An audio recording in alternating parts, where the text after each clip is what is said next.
This is NDTV.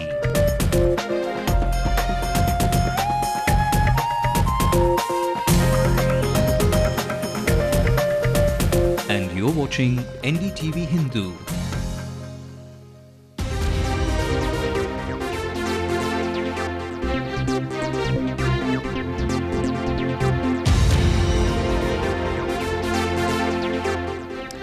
Good evening and welcome to Headlines Now. It's been a newsy Tuesday.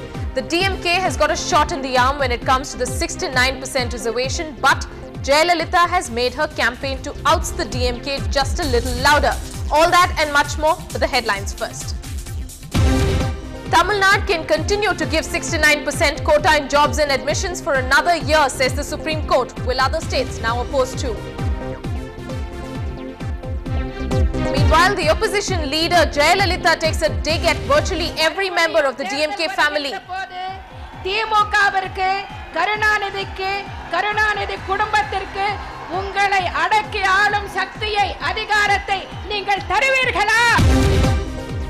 Take back the sacked employees and pay us more. Voice thousands of striking Nokia employees yet another time.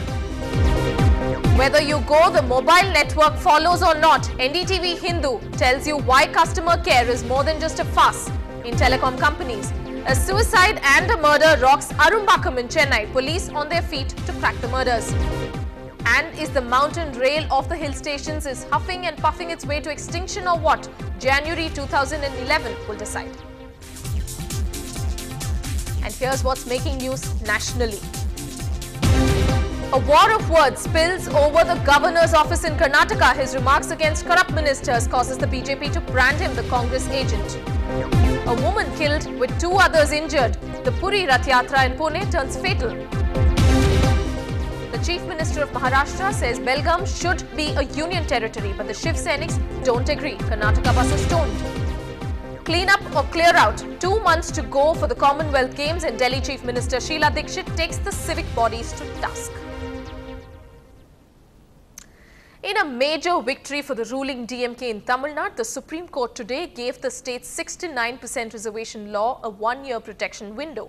This means the Chief Minister Karunanidhi has been given a free run to extend reservations in jobs and admissions over the next 1 year. That perhaps is good news politically for the DMK in the run-up to the crucial assembly polls next year.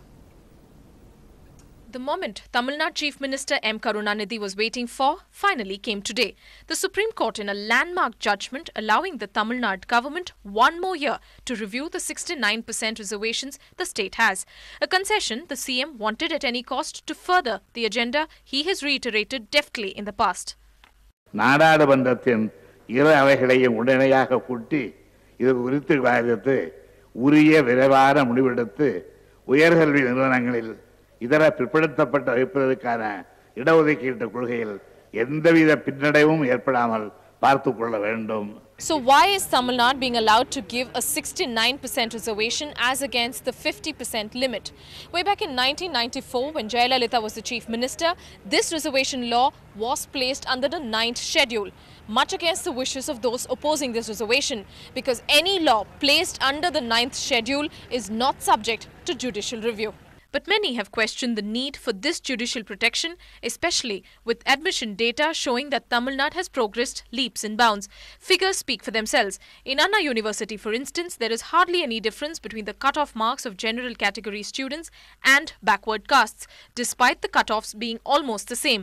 BCs are bagging more than 80% of the seats.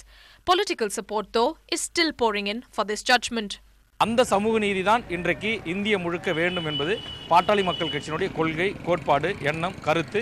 எங்கள் ஐயாவின் இறுதி மூச்சியாக அவர்கள் கடைசி வரை போராடி வருகிற அந்த போராட்டத்தினுடைய வடிவமும் இந்த சமூக நீதி தான்.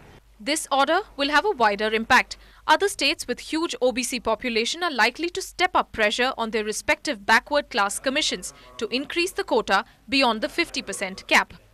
With A. Vaidyanathan in New Delhi and Shabir Ahmed and Saimanish in Chennai, Radhika Iyer, Ndtv-Hindu. It seems quite like a reservation riddle.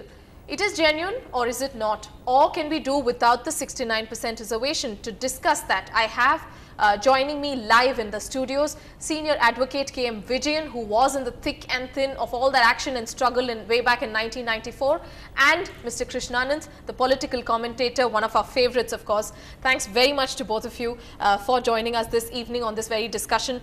To you, Mr. Vijayan, first. In 1994, when Jayalalitha was the Chief Minister and she was an ally to the centre then with the Congress government, this particular reservation law which was mooted then was moved to the 9th schedule, which caused quite a lot of protests to those much against the wishes of those who are anti 69% reservation, and you are one of the front leaders then.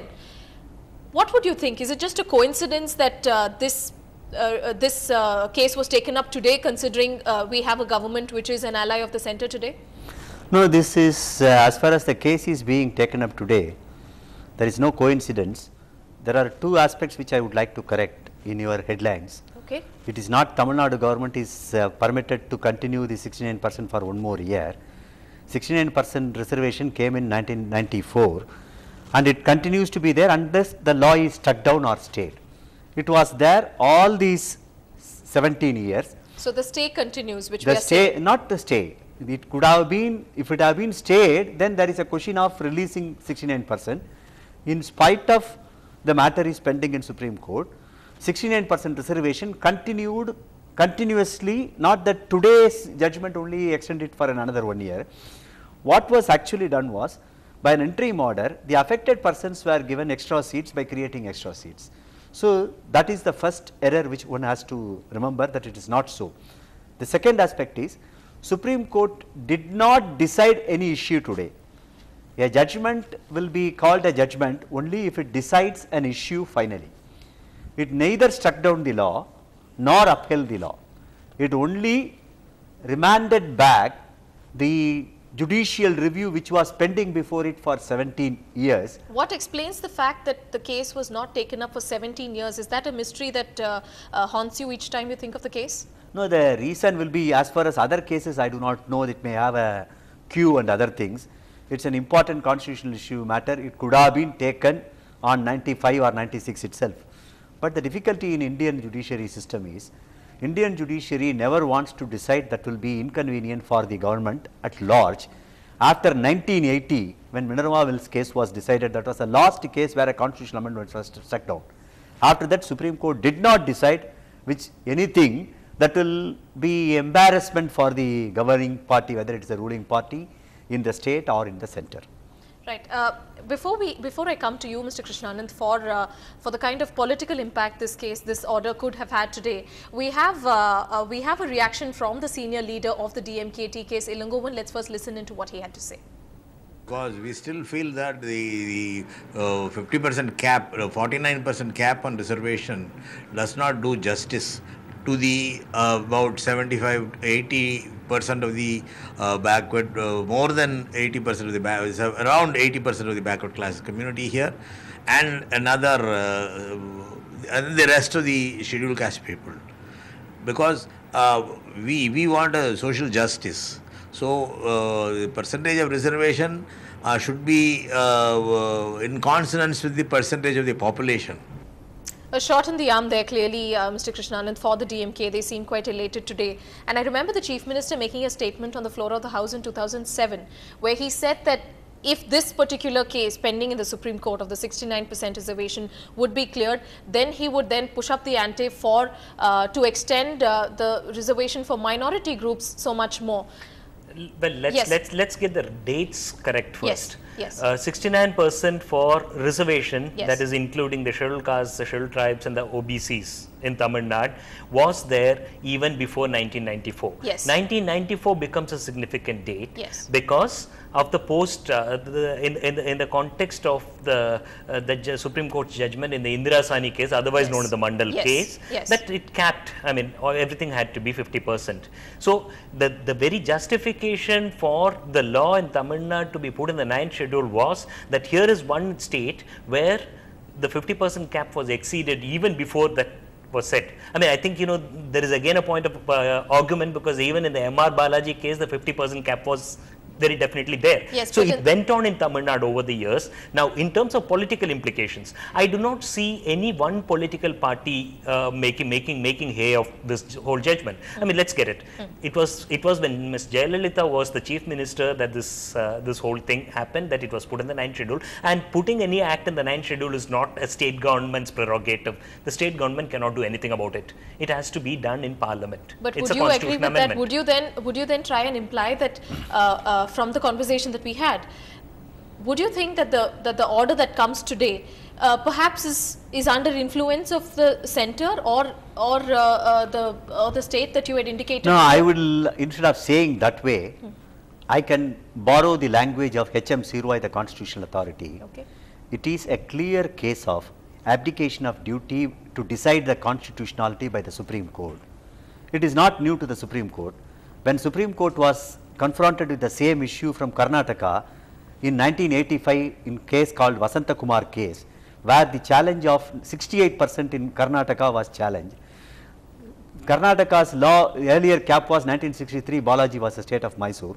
Then when it went to Supreme Court in 85, instead of deciding whether it can be restricted to 50 or it can be more than 50, Supreme Court simply relegated back to a backward classes commission of the Karnataka state, which was deprecated very heavily by Mr. H.M. Sirwai, saying when somebody comes to the court to decide the constitutionality, which no one else other than the court can do, they should either say yes or no.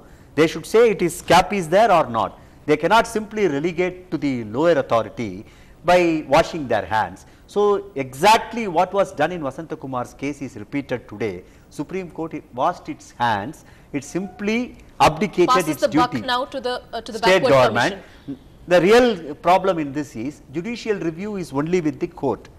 Government cannot review its own order. So when Mr. Gopal Subramaniam, the Solicitor General, requests that we will review the issue in Tamil Nadu and come back, Supreme Court should not have allowed it because they don't have a review power. The issue is not whether it can be 50 or more 60, it has to be decided by the state. It has to be decided by the Supreme Court because it's a constitutional issue or interpretation. Right. Now that the government has been given a chance to review and perhaps put up an explanation as to why really they need to give this much reservation, do you think the government has a fair chance to explain? Absolutely no fair chance to explain, because once 9 judges of the Supreme Court has said, followed by 5 judges in Nagarajan's case and subsequently in Ashok Kumar Thakur's case have confirmed it, 3 judges of the Supreme Court can never overrule. Yes. These 50% can be extended only if there is one more constitutional amendment which says the state is enabled to reserve any percentage of seats for it. Unless such an amendment is brought by the constitution, or unless such a judgment is given by a judges constituting more than 9, that is 11 judges or 13 judges, it is absolutely no possibility. What is sent today for the backward classes commission is a sheer farce. It will not bring any purpose. It only postpone the issue for another 1 year. All right.